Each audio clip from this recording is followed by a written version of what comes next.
Okay, so I'll start this interview now. So, hi Hi, guys. Rob. Hello.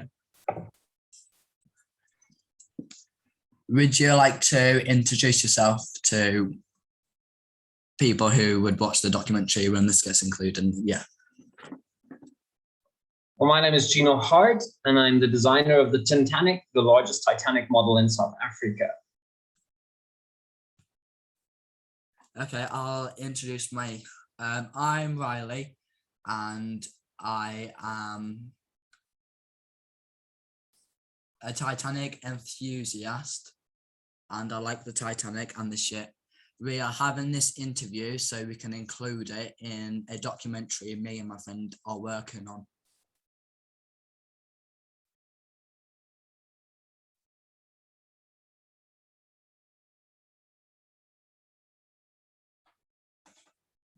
Okay, so we'll start with the first question. Tell me, and the people watching a bit about you and how you became a Titanic enthusiast. And yeah.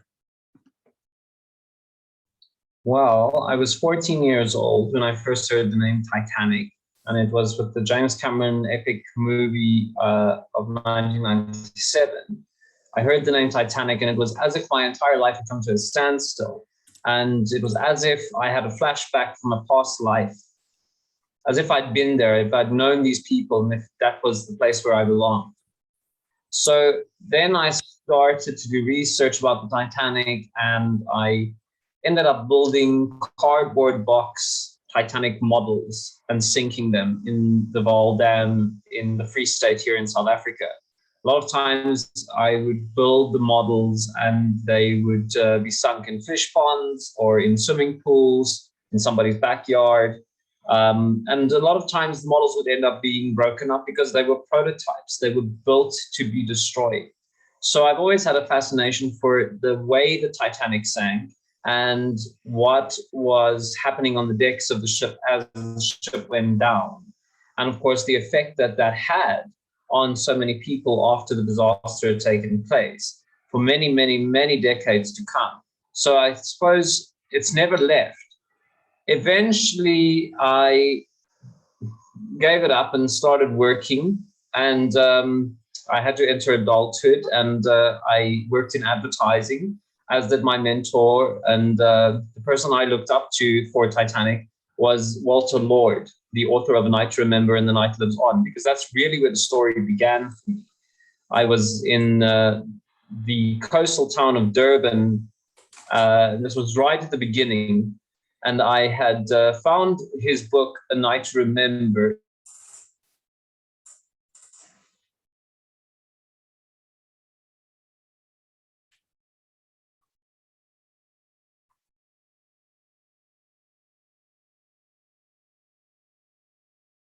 You froze.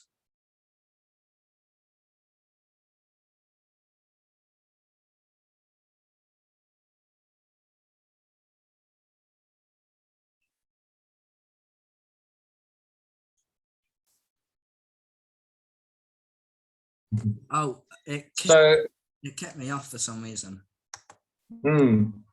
So I had a fascination because of the A Night to Remember book, moreover so than the movie.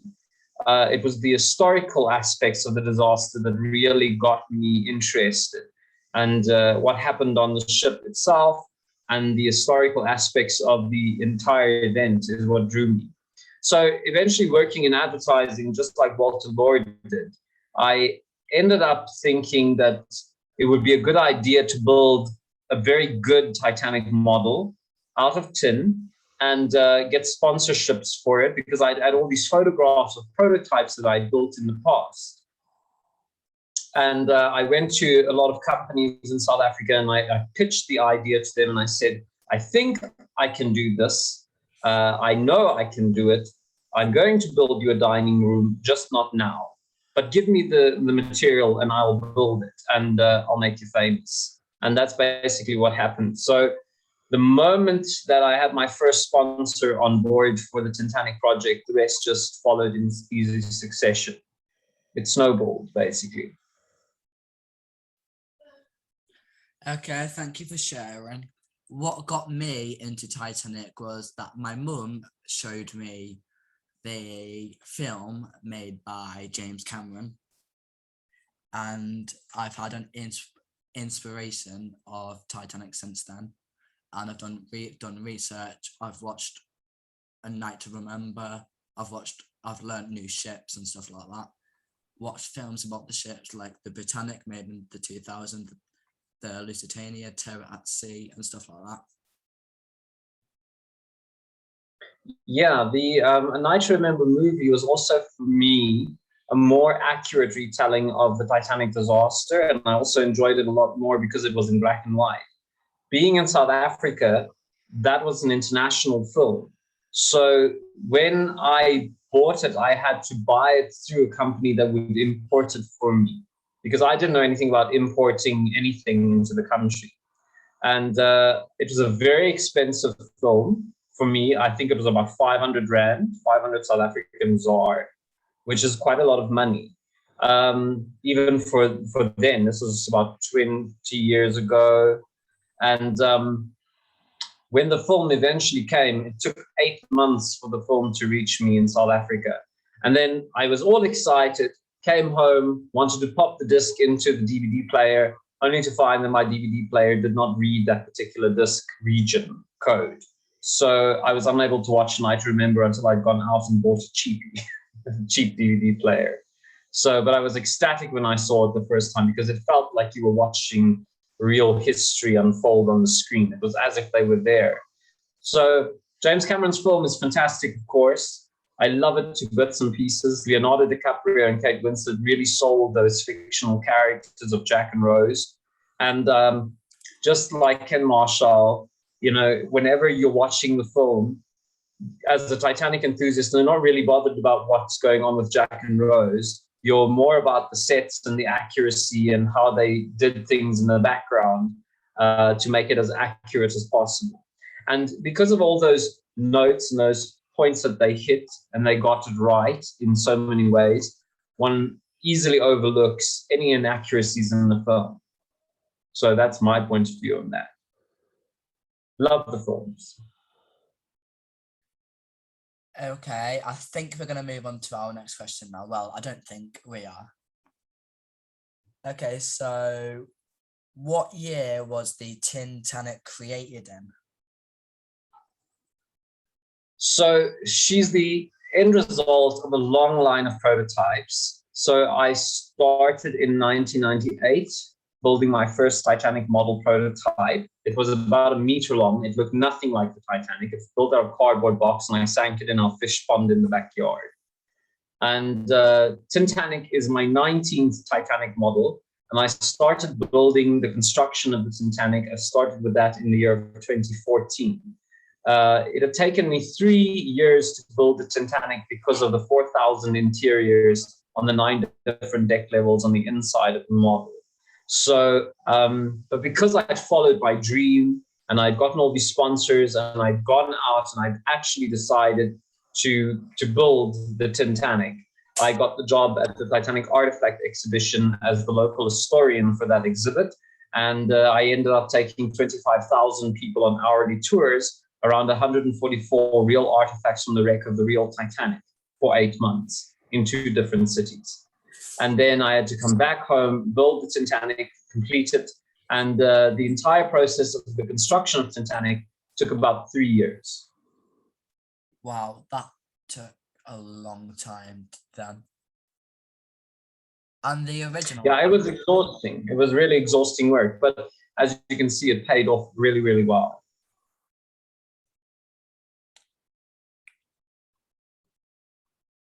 I'm going to ask the next question. So, what was it like when the model was finally complete and released? Well, it was very scary because I built this model not thinking that I would tour. I thought that I just wanted a big boat. That was the whole plan. I just wanted a large Titanic model for my own personal collection. I had no idea that I was going to tour the entire country with it and turn it into a business. So when the model was finished, We set up shop in my old carpentry classroom in Villiers, which is a very, very small town in the Free State in the heart of South Africa. It's known for farming communities, dust roads, and nothing much going on. So we thought, we would build the Titanic in that classroom and people would come and see her. And we would be bringing the people to the town and influencing the tourism trade in that little town. Unfortunately, that didn't work out the way we planned because people are not interested in traveling such a far distance to such a remote location to come and see it. So we did have a launch for the Titanic in June of 2017. And present at the exhibition at the launch exhibition for Titanic was Mr. Redmond Taggart, who is the great nephew of Thomas Andrews, the designer of the real Titanic. So he was sitting at the same table as my old carpentry teacher, my English teacher, the principal of the school, and so on. And it was a very small, intimate launch party, as it were. You could imagine it being just like the launch party that Peary took over, to see the new Olympic sitting in Southampton the day that the Titanic was launched. It was a very select group of Titanic enthusiasts. And it was a dress-up event. And most people made an effort to dress up. And that was quite nice to see. I was the only one who was wearing tattered jeans because I'm the artist. And at that moment still, I didn't know that I was going to tour. I really thought that people would still come out and see the Titanic in this remote little hometown that I was living in. And it's kind of dawned on us that that plan wasn't going to work. So we had to come up with a different strategy. So I sat for a couple of months thinking, how am I going to do this? How am I going to do this? And eventually I realized that the Titanic would become an activator, a mall attraction, and we could actually get her into shopping centers and attract a lot of business and a lot of feet. And even when we opened in our first shopping center, we didn't know that we would be successful. My assistant just came up to me and said to me, Gino, there were like 1 million people taking photographs of Titanic today. And I said to him, that's the key. If we had one rand for every photograph that was taken, we would have made $1 million for the day. So there was a scheme going that it was going to work. And we just had to follow that dream and follow through with that plan. And we started contacting a lot of different shopping centers. And I mean, it was a lot of work. For every 100 shopping centers you contacted, maybe one shopping center came back to you and said, yeah, it's a great idea, we'll do it. So yeah, a lot of groundwork was laid for the Titanic. And then we traveled throughout the entire country. We did 5 different provinces. We were seen by 8 million people throughout the country over a period of 3 years. So it was another 3 years of touring and being on the road constantly and living in hotels and in bachelor flats and in cottages. And every month you would be in a different city or in a different place with different people. So you can imagine it was very disorienting as an artist because you're moving around so much. So you're never in one place long enough to actually make friends. Those friends that you make are temporary. And you have to worry constantly, where is the money coming from for the next show? How are we moving from city to city? Is the transport organized? Is your accommodation organized in the next town? Do you have petrol money? And do you have enough snacks for the road? How much did the Titanic weigh? As you said, you had to transport it to places. So getting it on and off whatever transport you used, it must have been like heavy. Yeah, well, luckily I designed the Titanic in 6 individual sections that could interconnect. And all the deck pieces on the inside of the ship can lift out of it, as if you're, taking down the layers and peeling the layers away. So it's a lot of work building the ship and rebuilding it and then breaking it down and then transporting it from one place to the next. The fact of the matter is, she's so big that we have to use trucks to move the Titanic. And you can't use too big a truck because then the work becomes a lot more. And you can't use a truck that's too small because then you're going to have to do double trips. So we traveled at first with 4-ton trucks from venue to venue, because our first province that we were showing in, all the destinations, all the venues were actually quite close to each other. We're talking about 30, 40 kilometers apart. And that was fine. We could use one trucking service for that. But then once the coastal tour began, we had to travel a distance of 1,000 kilometers between one venue and the next. And that's where the tricky part came in. So we tried to cut expenses as much as we possibly could by using, different transport companies all the time, between venues, because there's no point in using somebody from Johannesburg if you're sitting in East London. So you have to use somebody from East London to take you to the next place. The breakup and breakdown of the Titanic actually takes about 10 hours with a crew of 4 people. So, and that's working really, really fast.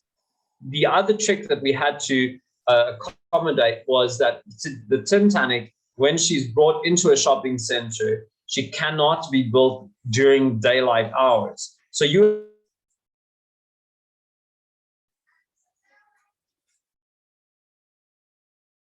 for the trucking service, because you have to hire these crews after hours, and they have to unload the boat at 8 o'clock at night. We have to build it on site before 8 o'clock the next morning, and then we have to still get in some sleep. So normally when I'm building the Titanic in a shopping center overnight, if we start at 8 o'clock in the evening, I'm normally done by about 2, 3 a.m. in the morning.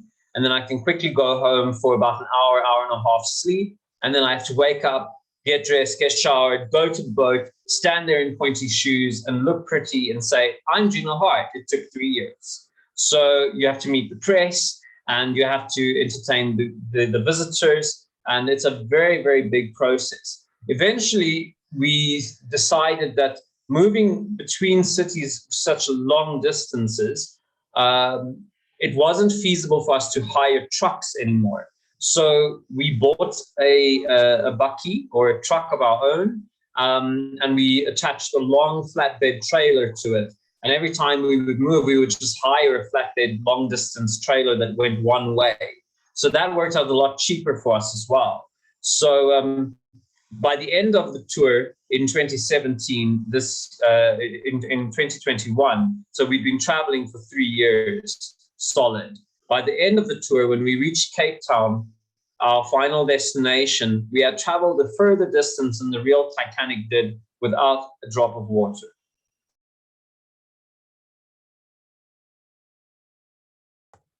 Okay, thank you for sharing that with us. I have got another question.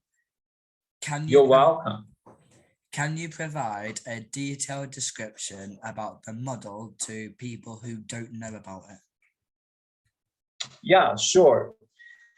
So the Titanic is not a spelling mistake. The additional N in the name is there for a reason. It describes the material that the model is built out of, which is mainly tin. She was built with 38 sheets of high-grade aluminium. She's held together with 55,000 real rivets, and she has more than 4,000 rooms on the inside.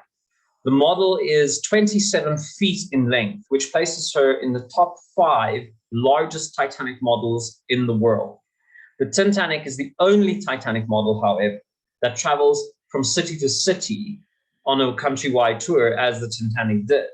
No other Titanic model did that as an exhibition, as a display that went around from city to city free of charge for people to see. So yeah, it's a big model and it's lovely to see. She is an artistic piece that weighs about 500 kilograms at this stage, because all those interior fittings, the furniture, the wall panels, the lighting system on the inside of the ship, that all has to be added as well. So by the time we are finished with the Titanic, and when I say we, I mean me, the Titanic will probably weigh around 1 ton. And then we might change the name to Titanic. So I don't think we will, but it's an interesting concept.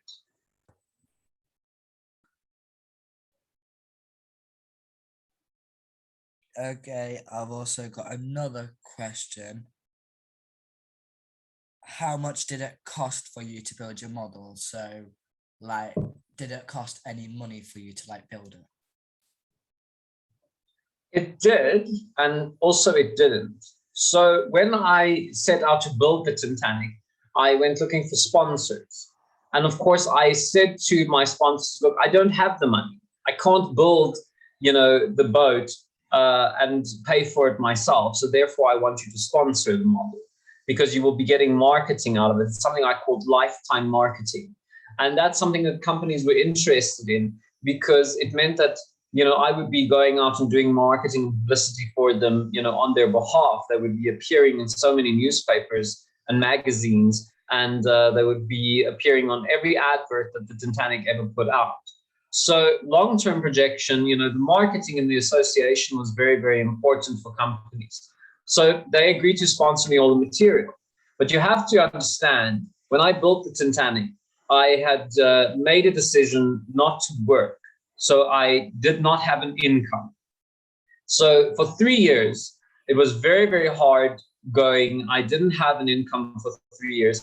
And if you take collectively the income that I had lost, that I would have made, and the expenses of all the materials that the Titanic is built out of, you're probably looking at about R500,000, which is about R500,000 ZAR in South African rand.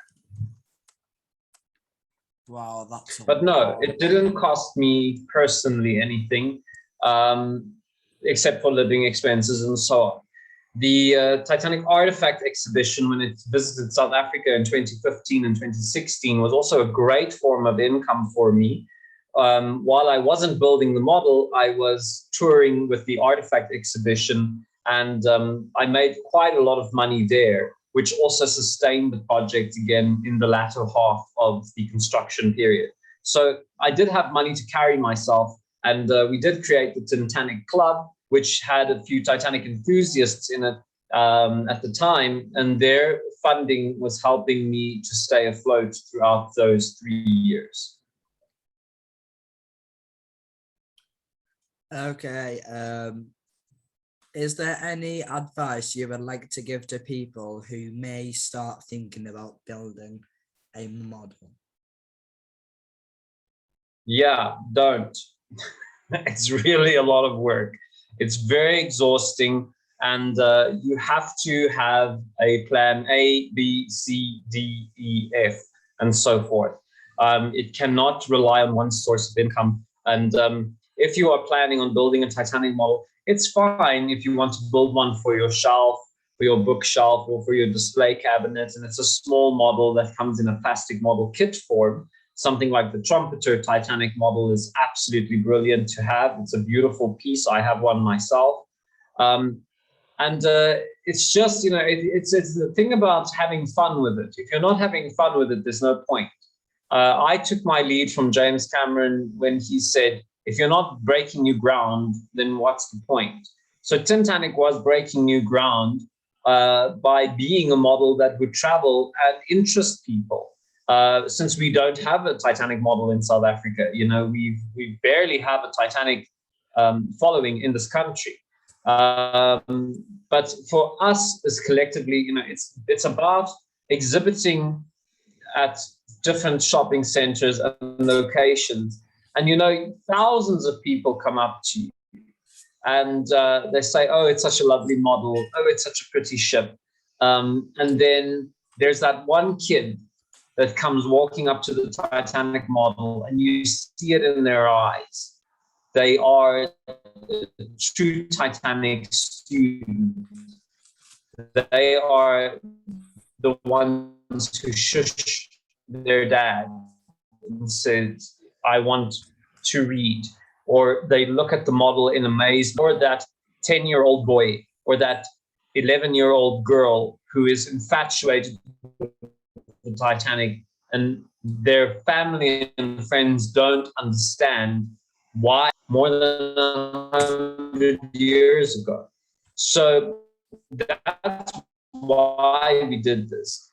My advice to anybody, because it's very expensive and it's a lot of hard work. It's amazing to see it, you have to have a real passion for what you're doing. If you're not going to finish it, don't start. Okay, my network's been a bit unstable at the moment, so we'll see how it goes from here now. No problem. Have you got any? My lighting has been bad. Have you got any like Titanic stuff you would like to show us? Some of the favorite things that I have in my Titanic collection come from the old Titanic Society of South Africa. So I can briefly show you a few things. This over here is the old records from the Titanic Society of South Africa. It's not only this one, it's this one. And it's this one. And it's this one over here. So these are filled with newspaper clippings and stories about the Titanic, and anywhere where the Titanic appeared in the media in South Africa throughout the last 40 years has been painstakingly collected by the Titanic Society of South Africa into these 3 beautiful binders.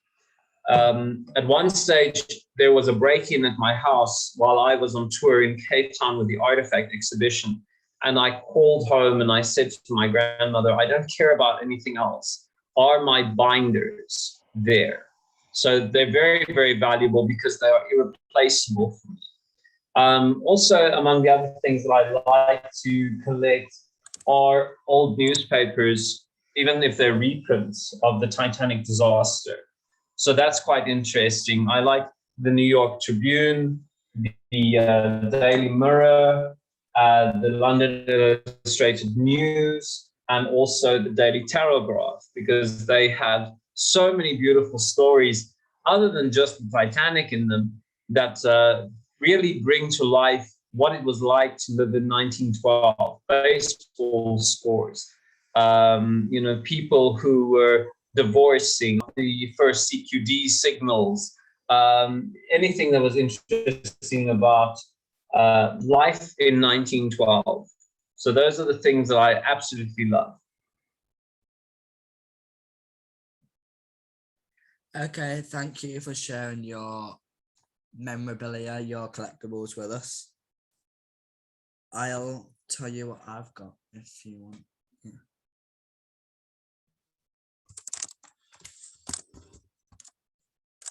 Okay, I'll have to put my camera on. There we go. So I'm going to start. Your lighting is a lot better than mine. I'm going to start off with showing what I got today. Just unwrapping it. So I got a piece of the RMS Titanic coal.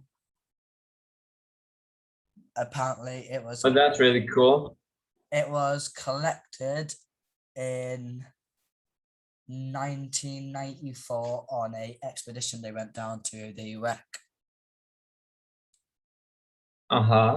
We also have a piece of coal at the Titanic exhibition, and it is also such a small fragment.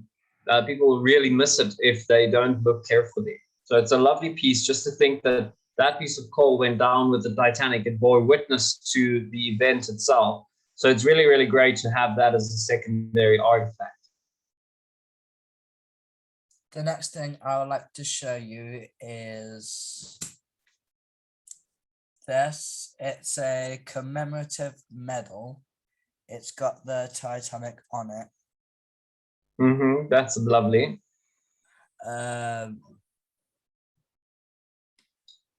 I got this from Simon Medhurst. He is the great grandson of Robert Hitchens, the quartermaster of the Titanic. Oh yes, yes. And of course, he had a South African connection as well. I had a recent interview with him for the documentary as well. Oh, good, good. Another thing I would like to show you is this. It's like a little, like the form they would sign in if they would want to board the Titanic. Like, yes, I've actually used that particular one, that particular ticket as you book for the Titanic. It's actually been described in full detail in my book, Titanic Practically Unthinkable. It's amazing what the third-class passengers had to go through as opposed to first-class passengers, and what their ticket actually included. So the meals and everything was included for them, but they had so many rules and regulations that they had to abide by. So the fine print on that ticket is really fine. I also got this Titanic badge. Oh, that's super cool. I got that from Simon Medhurst as well. Oh, you're so lucky. You can find him on his Facebook group, Titanic Memorabilia, and Yes. his Instagram is also called Titanic_memorabilia.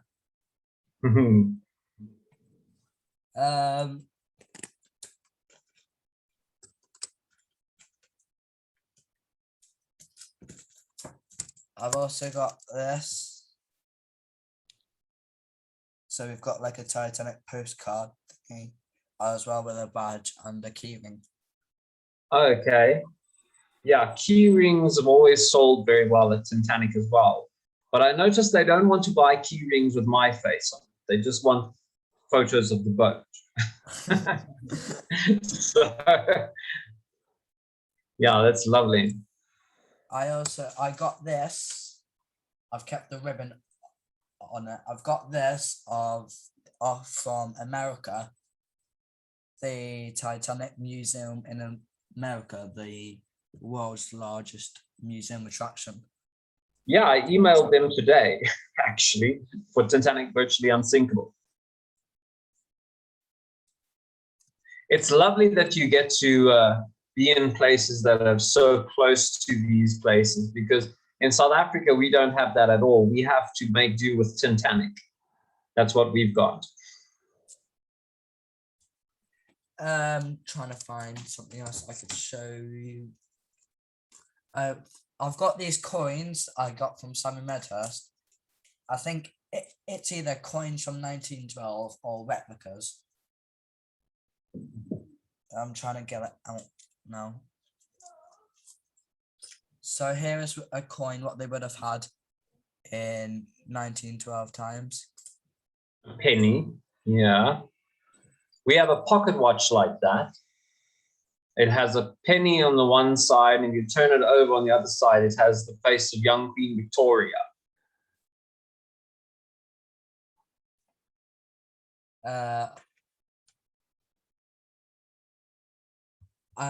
I'll be right back. I'm just gonna go get my other Titanic stuff. All right.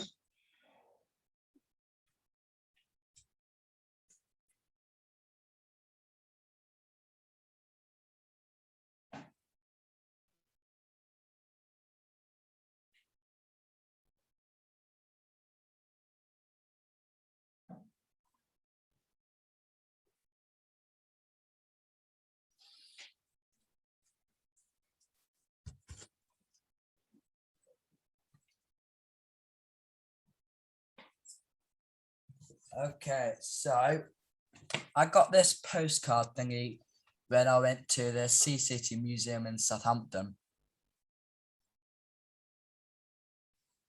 Southampton is where the Titanic departed to go for New York City. Yeah. Yeah, so I got that. I've got this photo. This would have been after the disaster. Yeah. That's the This paper boy. boy, I believe, was killed in the First World War.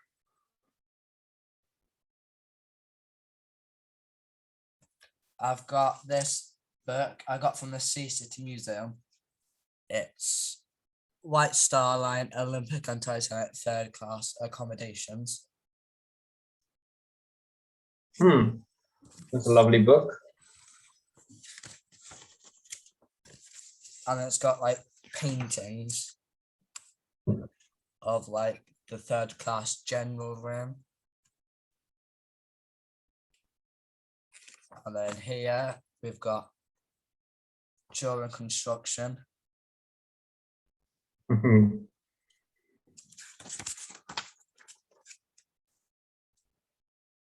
That's a lovely little book. The shaft brackets.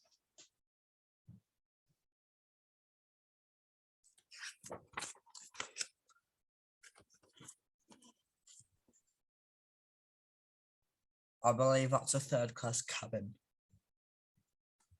The third class basin was basically the first miniature item I built for the Titanic as a mold, and I still have it. We probably have to cost about 2,000 of them for the Titanic. Here's the third We class. use that photograph as a reference. Here's the third class smoking room, painted. It's nice that they thought about third class passengers as smokers.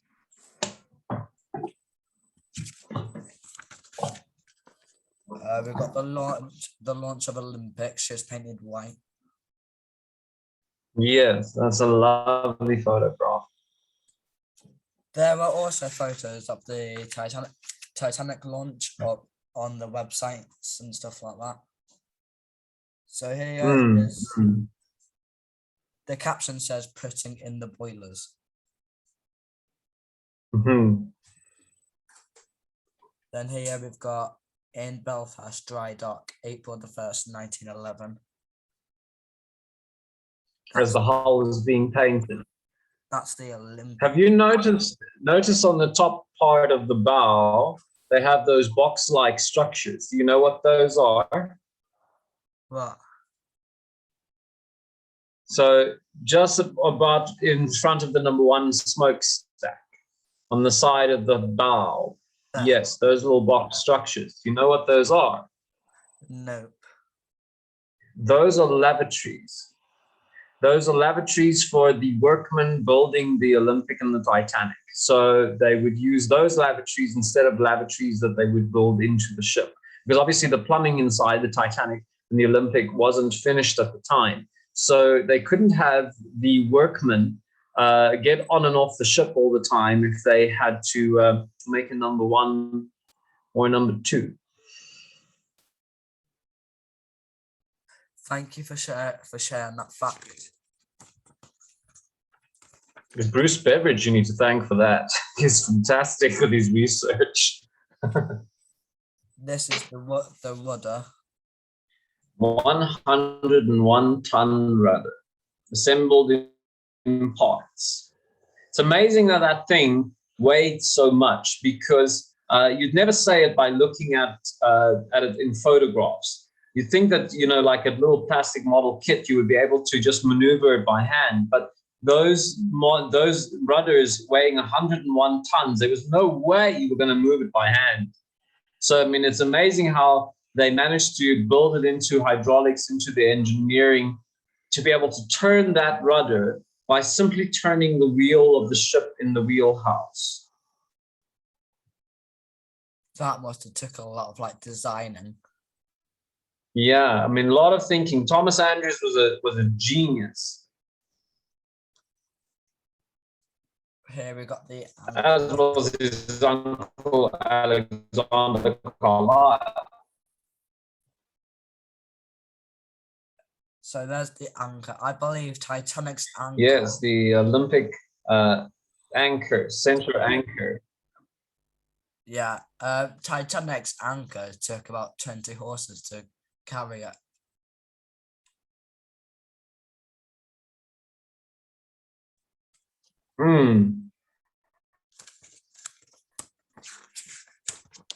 And again, it's interesting to see that the anchors here in this photograph also painted white for publicity, so it would stand out better in photographs. Here's the third class sleeping accommodation. We had a fully erect cabin at the artifact exhibition. It looked identical. It was wonderful to see it. That's all that's in that book. It looked a lot bigger though on screen, I must say.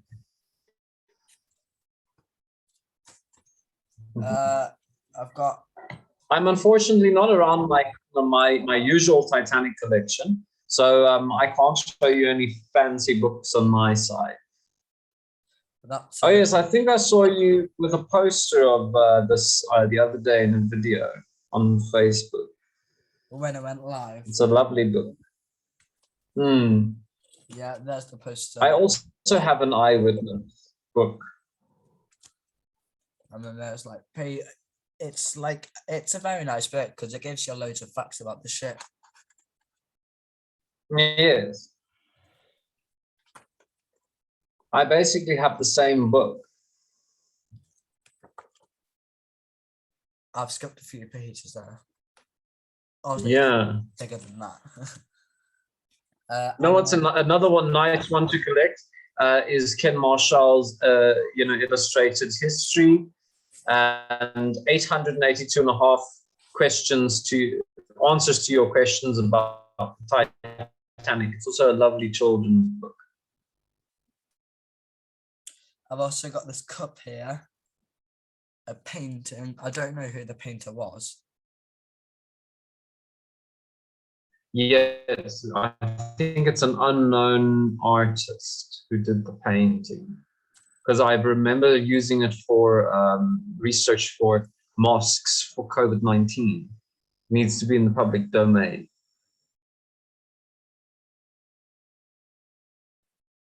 That's a lovely cup. That was from the Sea City Museum in Southampton. Do you take a chance and add water to it? Not yet. I ain't thought about that yet. I've just kept it in its bubble wrap to like keep it. Because the last Titanic I added water to didn't do so well. And then I've got this book here, quite a big one. Oh yes, yes. I also have this book. It's a lovely book. I saw it at my friend Valda Vessel's Titanic collection. She has all these beautiful children's illustrated books in her collection, and they're beautiful. They're lovely. I went out and ordered it especially. I love this book. It's fabulous.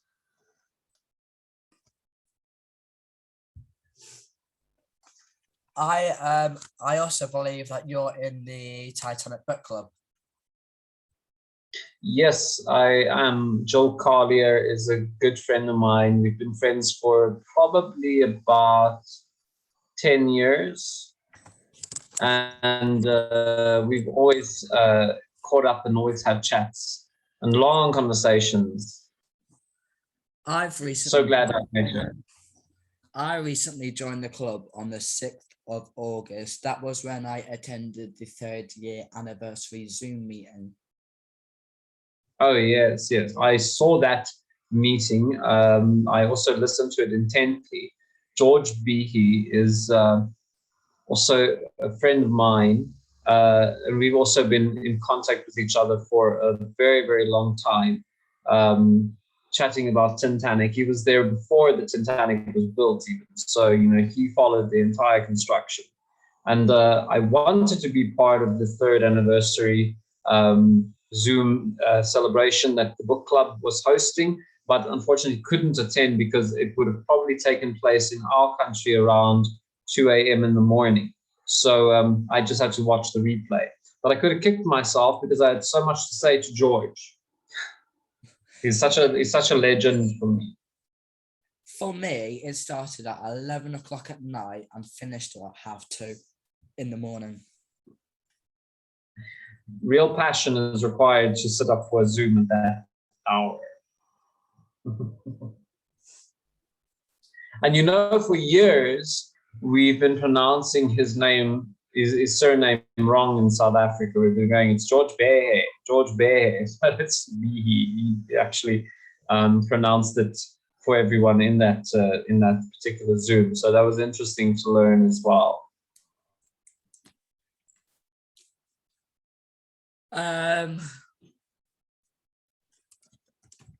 Just checking if I So have. tell me, Riley, you're 13, right?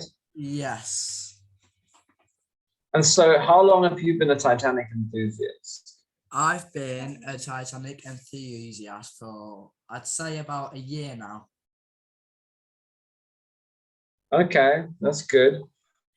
So you would probably qualify in 1912 as a workman. You could go and help build ships themselves, because they used young boys of 12 or 13 years of age to also help build the ships, to be rivet boys, to throw the rivets down at the older men so that they could put them into the side of the hull.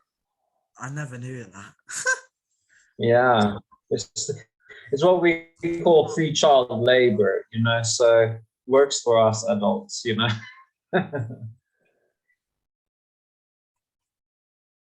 By the looks of things, it looks like I have one last question, and it's about the Titanic. Okay, so where's the next destination for the Titanic? As you said, you were gonna go on tour with it, if that makes sense. Yeah, so originally we wanted to tour to other countries as well, but I've become extremely exhausted with the touring just through our own country, and I find that I dislike other countries very much. The prospect of going to foreign countries and being alone and not being able to speak the language, it's a very daunting thing to go overseas with a physical model, and also very, very expensive. We probably estimate just moving the Titanic from here to Britain would probably cost us around 500,000 Rand. So it's another 500,000 that we don't have. So with the anniversary of the Titanic disaster this year in 2021, to mark the occasion for the Titanic arriving at her final destination, the Titanic was sponsored by Vinolia, the original advertiser for the real Titanic in 1912. They supplied rose fragrance soaps to first-class passengers. And so with the advent of COVID-19 and the pandemic hitting the world, our plans for traveling overseas also automatically changed, because it's very, very difficult to enter countries with a giant Titanic model and declare it, so there's a lot of red tape going around. So we have decided about a year ago, we scanned the Titanic in 3D through a company called Real Scan 3D Reality Capture. And they have created an online exhibition for the Titanic, as the Titanic was on display in Westwood Mall in December of 2020, and during the second wave of COVID, nonetheless. And we scanned the Titanic in a 3D virtual environment. So people can literally walk around the Titanic as if they were at the exhibition from the comfort of any handheld device or computer. Therefore, we're calling it Titanic virtually unsinkable, because it can sync with any compatible device anywhere in the world. So we are currently advertising the Titanic for December of 2021 as a physical virtual reality exhibition that will go to Belfast and to Britain and to the USA and to Australia. So it's incredible how everything works out in the end. So you don't stress about moving to other countries and all that eventually. You just learn to go with it. So we will go to Belfast. We just won't be going there physically. But the Titanic will be going there within the next couple of months, I'm pretty sure, as a virtual exhibition. So it's quite exciting. I'm so glad that Vinolia came on board for the Titanic, because for me, it was about the association with them. The Vinolia soap brand being the vintage brand backing the Titanic, I think it was just a beautiful ending to a long history with the Titanic overshadowing them. But they did survive as one of the vintage brands from 1912, as they were the only ones who actually advertised when the Titanic went out on a maiden voyage. So all the other advertisers that were involved in the construction of the Titanic or had some involvement with product being featured on board the ship thought it would be a good idea to advertise after the Titanic returned from New York, which turned out to be a very bad thing, because with the sinking of the Titanic, it made the Vinolia brand just more famous than it already was. Something interesting on my side I can show you is this copy of the Illustrated London News. It is a newspaper that was found in a small town, coastal town in South Africa called Knysna. And on the front page of it, it has a giant iceberg. And the date for this illustrated newspaper was Saturday, April 20th, 1912. And one would pay 6 pence in 1912 for this very fat edition newspaper. And what I find absolutely interesting about it is, I'm sorry, I'm going to, it might just take me a couple of seconds to open it up because it's very fragile, as it is an authentic newspaper from the time. It's not a reprint. This newspaper basically came out a week after the Titanic had gone to the bottom. And what I find endlessly fascinating about it is that, and without breaking the newspaper, I'll try and lift it up for you to the screen. What I find interesting about it is that there is a Vinolia advert placed inside the newspaper, showcasing their soaps in dainty tins. And it was a full half-page ad. So what I love about it is the fact that it basically proves that even in the face of a giant disaster like the Titanic, Vinolia was still business-minded. It was business as usual. Life had to go on. Business had to continue. So they placed this advert even back then. There's one of the reasons why I contacted Vinolia in the first place, because I said to them that it would be a beautiful marriage with the Titanic to advertise your brand for the next 100 years with a full color ad, which can be found on the Titanic website as well. We have beautiful banners of them, and those banners are also what we sell here in South Africa to help promote the Titanic project so we can stay afloat. Okay, thank you. And we also sell all the range of the Vinolia soaps, the rose fragrance, the velvet orchid, the lavender and sandalwood in soap bars. And people can find them in any of the retail outlets in South Africa, but they choose to buy them from the Titanic because they have a special connection to an exhibition that is very, very rare. So when people buy the soaps from us, we also give them a 1912 Vinolia advertisement postcard, the very famous one, which was printed in all newspapers at the time. So it's quite cute and it's quite nice, and it's a lovely fairy tale ending for Vinolia with Titanic. Okay, thank you for sharing. That's all the questions I've got. If you want to ask me any questions, you're more than welcome to. Or if you would like to present anything, share anything, you're more than welcome to. Well, yeah. So how many books do you have in your Titanic collection, Riley? In my Titanic collection, at the moment, I've got about 1, 2, 3, 4 books. Well, if you collect for 20 years, you'll end up with 400 like me. I probably have about, I want to say about 300 Titanic books that I've collected throughout the years. And I've read them all. And among my favorites are A Night to Remember, Night Lives On, and most recently Titanic in Photographs. And I also love Ghosts of the Abyss, the James Cameron movie books, Titanic in Illustrated History, and Bruce Beveridge's fantastic Titanic Ship Magnificent, volumes 1 and 2. It took me about 2 years to read them, because they are like university textbooks and they explain everything to the rivet and to the detail. So you have to make sure that when you're reading these books, you're actually studying the Titanic instead of just reading jargon like a fairy tale. There is in my collection something from the Old Titanic Society of South Africa that I find is very interesting. Jack Grimm, I think it was, who went out the year before Dr. Robert Ballard discovered the Titanic accidentally. And Grimm went out to look for the Titanic and didn't find it. And I must say, it's a very interesting read to realize how much effort they had put into all those expeditions to try to locate the Titanic.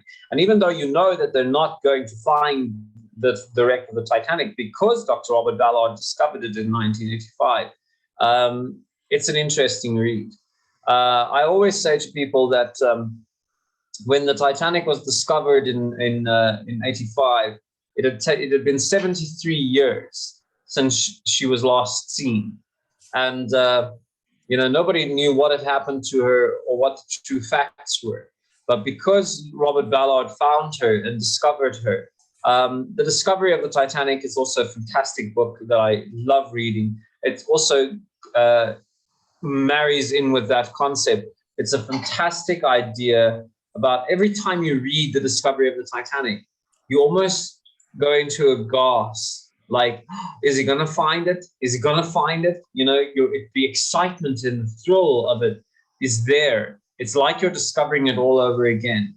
And I find that in hindsight, if you look at the wreck of the Titanic, how it's decaying now, and as opposed to what it looked like 30 years ago when it was discovered. The wreck of the Titanic, that's the Titanic that we remember. That's the Titanic that we love. We, as Titanic enthusiasts in South Africa, are very emotional about it. We don't like to see the Titanic's roofs caving in and walls falling over and sagging into one another. It's things like the crow's nest on the forward mast, with the mast buckling and the crow's nest actually falling off into one of the cargo hatches, we presume. Things like that. It's very hard to look at, and we're lucky enough to be around when the Titanic was discovered in '85 to see her in that beautiful state. And it's like Marshall said, it's like an autopsy now. So you look at it now, and it's very, very difficult to look at. So it's interesting, all the different books and things out there on the market about it. So yeah, I think we're very fortunate.